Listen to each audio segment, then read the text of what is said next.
Ayan na, magluluto tayo ng hapunan. Napakasimpleng ulam pero napakasarap. Tingnan niyo guys. Oh my God, naubusan po tayo ng gasol. Kaya si Auntie nyo sabutin po magluluto. Ayan, gigisa po natin yung ricados. At yan, ang ebidensya, bulat po. Hiningi lang po natin sa ka-workmate natin. Magluluto po tayo ng munggo. Ayan na siya guys, igigisa lang po yan. Then, pagkatapos niyan, ayan, nilagay ko na yung munggong pinakuluan ko. So, syempre, maglalagay din po tayo ng sotanghon. So, masarap po kasi yan pag may sotanghon ang munggo. Try nyo po.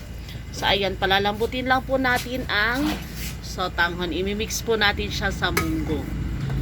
So, ayan. Lagyan na rin po ng pampalasa, guys.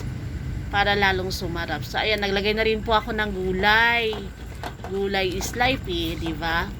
So, ayan, pakukulaan hanggang lumambot. Ngayon, biglang ay naubos na naman ang ating butane. Kaya nilipat ko po siya sa initan ng tubig. So, ayan, pinaibabaw na po natin yung bulad. At yan, ready na po tayong kakain. Thanks for watching, guys. Bye-bye na.